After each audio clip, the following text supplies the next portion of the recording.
winds of diplomacy. The twin ships drifted low upon the northern skies, sailing like ordinary vessels upon a golden sea of clouds. Beneath them, the snow-dusted fjords of the Viking lands came into view. As they descended, a sharp cry echoed from a watchtower. From Andy Skip, foreign ships in the old Viking tongue.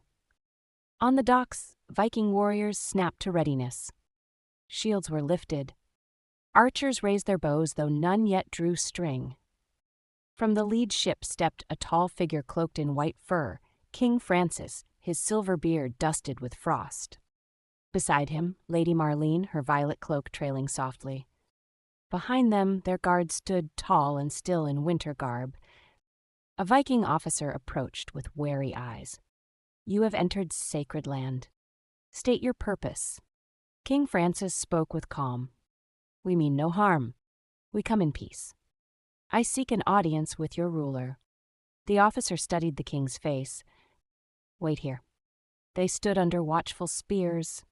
Then at last, "The chieftainess will see you."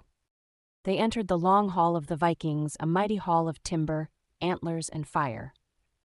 Around the hearth sat tall women clad in hardened leathers and fur. Their eyes were sharp, their posture proud. At the center, upon a carved throne, sat the chieftainess, blonde, strong-eyed, her gaze like winter wind. Lady Marlene could not help but note. So many of them. Tall, fair, striking. This is where Carly's blood runs from. King Francis and Marlene bowed low.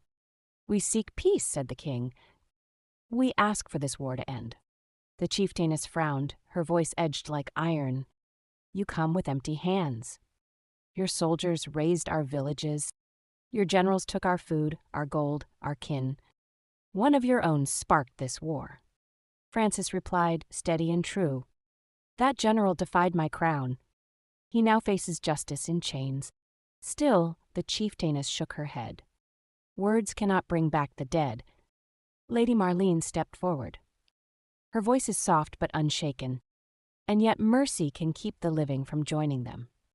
"You are a ruler, a protector of your people, just as we are. Let this not be the legacy of fire and vengeance, but the turning of a page.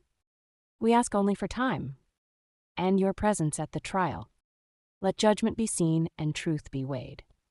A hush filled the hall. The chieftainess rose, her gaze long on Marlene. "You speak with strength and grace. You have moved me, Lady of the Realm." Then to King Francis, "We will hold the blade for now. A ceasefire will be honored until the trial's end, and we shall come to watch with our own eyes." Francis bowed deep with gratitude. "You have our thanks, chieftain." Later, in the quiet halls of the castle, a soft wind danced upon the balcony. There stood Luma, wrapped in silence, her eyes lifted to the stars. Behind her, Bar approached gently. "What troubles you, my love?" "I can't sleep," Luma whispered. "The past, it won't let me go." He took her hand. "Then I will help you carry it." He lifted his lute and plucked a quiet melody, its tones warm and steady. Luma's eyes closed, her shoulders eased. Slowly she leaned into him, closer, closer. Their lips met in a soft, trembling kiss, the kind born not of passion, but of peace. A kiss that promised healing and hope.